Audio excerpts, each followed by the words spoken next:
ఎన్నికలపై యూసఫ్గూడ డివిజన్ జవహర్ నగర్ నుంచి మరింత సమాచారాన్ని మా ప్రతినిధి శశి అందిస్తారు. జూబ్లీహిల్స్ ఉప ఎన్నికకు సంబంధించినటువంటి పోలింగ్ ప్రశాంతంగా కొనసాగుతుంది. చాలా చోట్ల పోలింగ్ బూత్లు వెలవలబోతూ కనిపిస్తే మరికొన్ని చోట్ల మాత్రం ఓటర్లతో కిక్కిరిసిపోయి కనిపిస్తూ ఉన్నాయి. ప్రస్తుతం నేను యూసఫ్గూడ డివిజన్లోని జవహర్ నగర్లో ఉన్నాను. జవహర్ నగర్లో ఇది స్కూల్లో సుమారుగా 5 పోలింగ్ బూత్లు ఉన్నాయి. ఈ 5 పోలింగ్ బూతుల్లో ఓటు హక్కు వినియోగించుకోవడానికి స్థానికంగా ఉండేటటువంటి బస్తీవాసులు క్యూ కడుతున్నారంటూ కూడా చెప్పుకోవచ్చు. అయితే చాలా చోట్ల ఉన్నటువంటి పరిస్థితి కన్నా ఈ జవహర్ నగర్లో ఉన్నటువంటి పరిస్థితి అందుకు భిన్నంగా ఉందంటూ కూడా తెలుస్తోంది.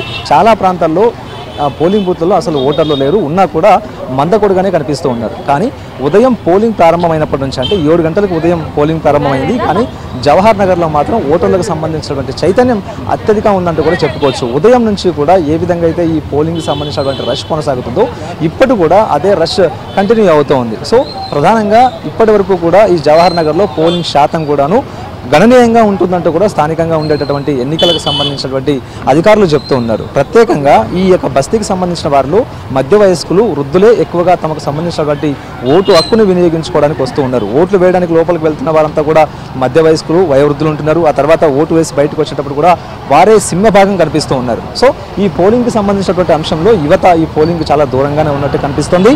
ఈ జూబ్లీహిల్స్ ఉప ఎన్నికకు సంబంధించినటువంటి పోలింగ్లో యువతకు సంబంధించినటువంటి భాగస్వామ్యం చాలా తక్కువ కనిపిస్తోంది. అయితే ఈ జవహర్ నగర్ పోలింగ్ బూత్ వద్ద ఒక ప్రత్యేక ఏర్పాట్లను కూడా ఎన్నికల సంఘం అధికారులు చేశారంటూ చెప్పుకోవచ్చు. ప్రధానంగా ఎవరైతే ఓటు వేయడానికి ఓటర్లు వస్తూ ఉంటారో వారు తమ వెంట ఫోన్లను తీసుకొస్తూ ఉంటారు. సో ఫోన్లు తీసుకొచ్చిన తర్వాత ఆ ఫోన్లతో పాటు ఓటర్లను లోపలికి పంపించేటువంటి అవకాశం ఉండదు కాబట్టి సో ఇలాంటి నేపథ్యంలో ఫోన్లను బయట డిపాజిట్ చేయాలి, లేకపోతే ఇంట్లోనే పెట్టేసి రావాలి.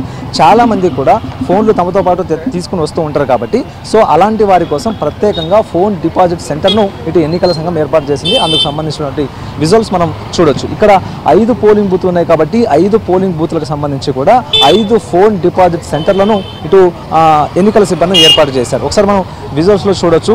తమ వద్ద తీసుకొచ్చినటువంటి ఫోన్ను ఇక్కడే ఉండేటటువంటి సిబ్బందికి అప్పగిస్తారు. అనంతరం సిబ్బంది ఆ ఫోన్ను తీసుకున్న తర్వాత ఆ ఫోన్కు సంబంధించినటువంటి ఒక టోకెన్ను ఓటర్కి ఇస్తారు. అనంతరం ఆ ఓటు వచ్చిన తర్వాత తమకు ఇచ్చినటువంటి టోకెన్ను చూపిస్తే ఆ ఫోన్ను తిరిగి ఇచ్చేటటువంటి అవకాశం అయితే ఉంటుంది. ఇక జవహర్ నగర్ లాంటి ప్రాంతాల్లో మాత్రం వెంకటావుతో పాటు ఆ తర్వాత ఇటు యూసఫ్గూడ డివిజన్లో చాలా పోలింగ్ స్టేషన్లు మాత్రం ఇదే తరహాలోనే ఆ ఓటర్లతో కళకళలాడుతూ కనిపిస్తూ ఉన్నాయి. సో మొత్తానికి ఈ ప్రాంతాల్లో మాత్రం పోలింగ్కి సంబంధించినటువంటి శాతం గణనీయంగా పెరిగే అవకాశం అయితే స్పష్టంగా కనిపిస్తోంది. Vote studio.